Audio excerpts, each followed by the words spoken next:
जी, तो स्टूडेंट्स इस वीडियो के अंदर हम ईदर और नीदर नॉर जो कि हम कोरिलेटिव कंजंक्शंस जानते हैं इनका इस्तेमाल सीखेंगे कि इस इनमें किस तरह सब्जेक्ट और वर्ब एग्रीमेंट होता है और बाज़ दफ़ा ईदर और नीदर अगर खुद एज अ सब्जेक्ट के तौर पे इस्तेमाल हो रहे हैं तो उनके साथ सब्जेक्ट और वर्ब का कैसे एग्रीमेंट होगा। ये दो बातें आज हम इस वीडियो में सीखेंगे। सबसे पहले देखते हैं, हम कहते हैं जी कि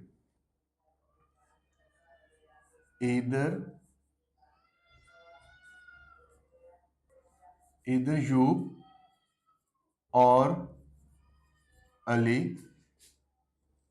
is or are at fault। जी, तो देखिए पहला सेंटेंस है हमारा इधर यू और अली इज और एट आर एट फॉल्ट। अब यहां देखिए, यहां पे जब इधर और उसके बाद और इस्तेमाल होता है तो हम इन्हें फर्स्ट ऑफ ऑल तो क्या कहते हैं, ये को रिलेटिव कंजंक्शंस हैं। को रिलेटिव कंजंक्शंस हैं।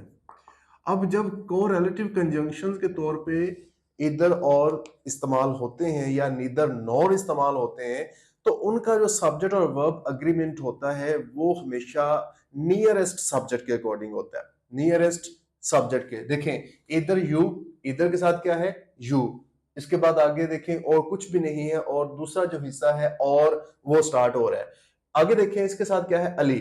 अब आप ये मत समझिएगा कि इसमें यू और अली दोनों सब्जेक्ट हैं, नहीं। इसमें क्या होगा कि इधर के साथ जो सब्जेक्ट है वो यू है, जबकि और के साथ जो सब्जेक्ट है वो क्या है अली।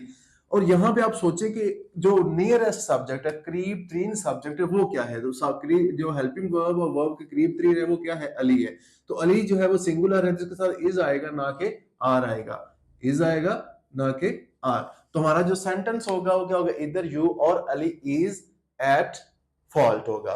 बिल्कुल इसी तरह देखिए, नीदर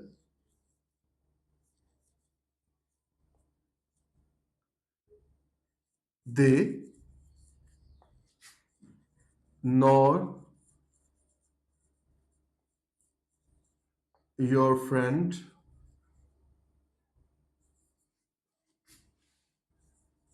कम और कम्स, इन दोनों में से कम हेयर डेली। जी, अब गौर करें, neither they nor your friend comes here daily. यहां देखें नीदर जो है, यहां पे देखें नीदर के साथ नॉर है तो ये भी क्या है, को रिलेटिव कंजंक्शंस है। ये भी क्या है, को रिलेटिव कंजंक्शंस है। इसमें भी जो नीदर का सब्जेक्ट, नीदर के साथ जो सब्जेक्ट है वो दे है, जबकि नॉर के साथ जो सब्जेक्ट है वो क्या है, योर फ्रेंड है। अब योर फ्रेंड वो क्या है, थर्ड पर्सन सिंगुलर है, तो इसके साथ क्या आना चाहिए, कम्स आना चाहिए, क्योंकि ही शीट की तरह है, जो थर्ड पर्सन सिंगुलर होता है या एक सिंगल नाउन होता है उसके साथ हम फर्स्ट फॉर्म के साथ एस सी एस वगैरह लगाते हैं तो कम्स आएगा इसके साथ ना कि कम। तो neither they nor your friend comes here daily. ये तो हमने सीखा कि नॉर, नीदर नॉर, इधर और जो है जब कोरिलेटिव कंजंक्शंस के तौर पे इस्तेमाल हो रहे होते हैं तो इनके साथ जो सब्जेक्ट एग्रीमेंट होता है वो नियरेस्ट होता है। अब देखेंगे बाज दफा ईदर और नीदर जो होते हैं वो खुद सब्जेक्ट बन जाते हैं, तब उनके साथ क्या होगा ये देखते हैं। देखिए, हम कहते हैं either of these students, either of these students has आएगा या हैव आएगा, ये सोचें। पेड फी।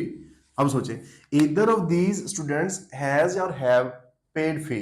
अब देखें, जब ईदर और नीदर जो होंगे, ईदर या नीदर, अब ईदर जो है वो क्या है, ऑफ दीज स्टूडेंट्स प्रेपोजिशन से पहले है, इसका मतलब है कि सब्जेक्ट यही होगा। ईदर जो होगा वो एज अ सब्जेक्ट यहां पे वर्क कर रहा है।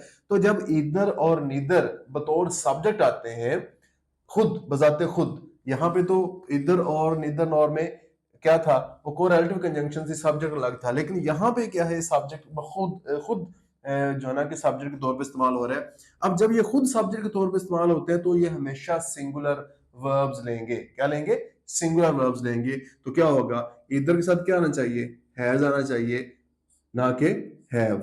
ओके, तो इधर जो होगा वो हमेशा क्या रहेगा, सिंगुलर वर्ब्स लेगा। बिल्कुल उसी तरह जो नीदर होगा, neither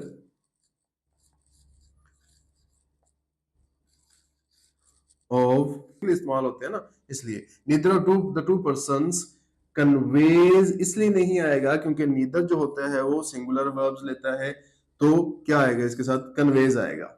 neither of the two persons conveys message properly. तो क्या सीखा हमने, नीदर और नॉर, ईदर और, जब ये कोरिलेटिव कंजंक्शंस होते हैं तो उस वक्त सब्जेक्ट नियरेस्ट के मुताबिक आप वर्ब्स और हेल्पिंग वर्ब्स लगा रहे होते हैं। जबकि ईदर और नीदर जो होते हैं बजाते खुद जब सब्जेक्ट बनते हैं तो इनके साथ हमेशा सिंगुलर वर्ब्स ही इस्तेमाल होते हैं। उम्मीद है ये तमाम चीजें समझ आई होंगी। तो मिलते हैं अगली वीडियो में, तब तक के लिए अल्लाह हाफिज।